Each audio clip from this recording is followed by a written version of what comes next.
It's the hottest day of the year. You grab the slushie. You take one giant, glorious gulp. And then a knife right between your eyes.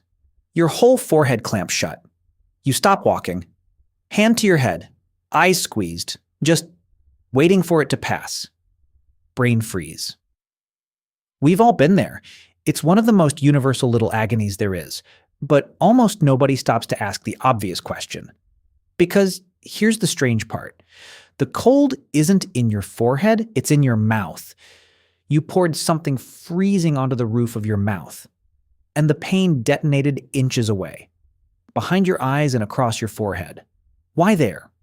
Why does a cold tongue make your skull hurt? And why, after maybe 10 or 15 seconds, does it just vanish completely, like it was never there? Because brain freeze isn't really about your forehead at all. It's a case of mistaken identity happening inside your own head. And the twist is that malfunction might actually be your brain trying to protect itself. Let me show you what's really going on up there. By the end, you'll know the real, ridiculous medical name for this. The single nerve that's getting fooled, why your brain points to the wrong spot, the surprising reason scientists think it's a defense mechanism, its secret link to migraines, and the 5-second trick to shut it off instantly. First, the name, because doctors actually studied this thing seriously, and they gave it a title that's almost longer than the headache itself. Sphenopalatine ganglioneuralgia. Say that 5 times fast. In plain English, it's a cold stimulus headache, or the much better name, an ice cream headache. And the fact that it has a real clinical name should tell you something. This isn't random. It's a specific, repeatable event with a specific cause. So let's go to the scene of the crime, the roof of your mouth. The palate, that arched ceiling at the top of your mouth, is thin, sensitive, and absolutely packed with blood vessels sitting just beneath the surface. It's basically a thin floor with a whole network of plumbing running right under it. Normally, that's no problem. But when you dump something ice cold onto it, a slushie, ice cream, a frozen drink, you cool those blood vessels incredibly fast. Faster than your body is comfortable with. And blood vessels do not like sudden cold. Their first reflex is to clamp down, to constrict, narrowing tight to limit how much warm blood is exposed to the freezing surface. It's the same reason your fingers go pale and tight in the snow. Your body is trying to conserve heat and protect the core. But then the cold passes, you swallow, the freezing rush is gone, and those same vessels suddenly snap back open. They dilate wide and fast, and warm blood comes rushing back in all at once.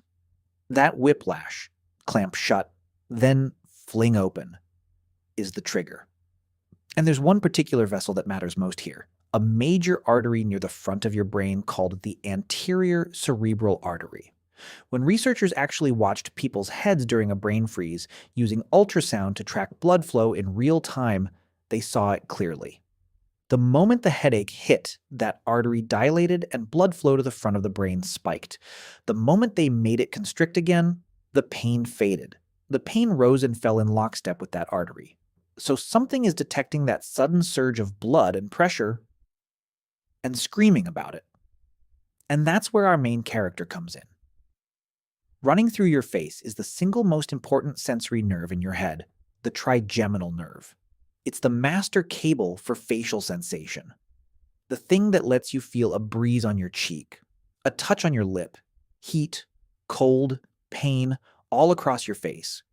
It has branches reaching into your forehead, your eyes, your cheeks, and, crucially, into the roof of your mouth. That last detail is everything. Because the trigeminal nerve serves both your palate and your forehead with the same trunk line. 2 very different places wired into one nerve. So when that vessel in your palate constricts and then dilates and floods, the trigeminal nerve lights up and fires a massive pain alarm straight to your brain. Pain. Sudden pressure. Something's wrong.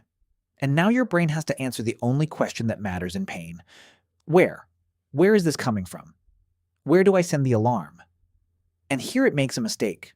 A very human, very understandable mistake. See, your brain has spent your entire life learning that pain coming up the trigeminal nerve usually means something happened to your face, your forehead, your eyes, the front of your head. That's the common case. Pain on that line almost always means the surface of your face. So when this weird, intense internal signal comes screaming up from the palate, your brain doesn't carefully trace it back to the roof of your mouth. It grabs its best guess, the answer that's right 99% of the time, and it slaps the pain onto your forehead. This is called referred pain. It's your brain feeling pain in the wrong location because two body parts share a nerve, and the brain bets on the more familiar one. It's the exact same glitch behind why a heart attack makes your left arm ache, even though nothing is wrong with your arm.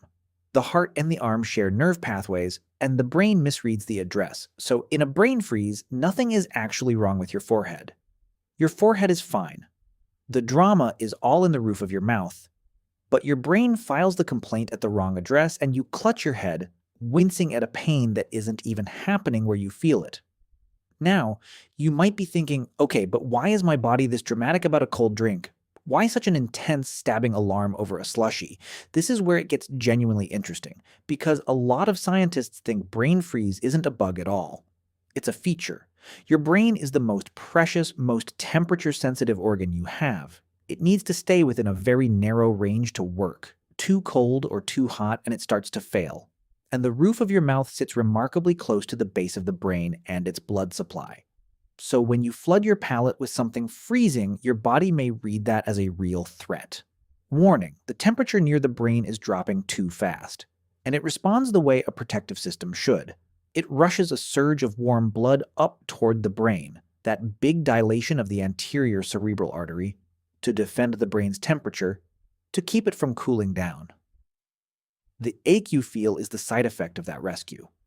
A sudden flood of warm, high-pressure blood arriving all at once.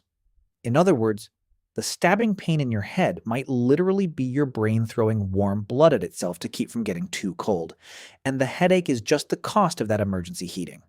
The pain is also a message. Slow down. Stop pouring freezing things into your head this fast. It's an alarm bell designed to make you pause, which, if you've ever had a brain freeze, you definitely do. And there's one more reason scientists care about this silly little headache far more than you'd expect. Brain freeze is one of the only headaches you can summon on command, safely in a lab, in seconds. You can't ethically give someone a migraine to study it, but you can hand them a cup of crushed ice and reliably trigger a brief, harmless headache that involves the same blood vessels and the same trigeminal nerve. So researchers use brain freeze as a tiny, safe window into much bigger, much nastier headaches. And the link is real. People who suffer from migraines are significantly more likely to get brain freeze, and to get it worse. The same wiring that makes some brains prone to migraines seems to make them jumpier about that sudden vascular whiplash. So this 30-second annoyance from a slushie is quietly helping scientists understand one of the most debilitating conditions on Earth. So now put the whole thing together. You drink something freezing, the blood vessels in your palate clamp shut, then fling open. A major artery to the front of your brain dilates and floods. The trigeminal nerve, which serves both your mouth and your forehead, fires a huge alarm. Your brain, guessing from a lifetime of experience, files that pain under forehead instead of roof of mouth. And underneath it all, your body may be deliberately rushing warm blood up to defend your brain's temperature. Every piece has a reason. There's no malfunction, just a protective system doing its job a little too loudly and your brain pointing at the wrong spot. Which is also why it ends so fast, and why you can end it yourself. The whole thing only lasts as long as that temperature shock.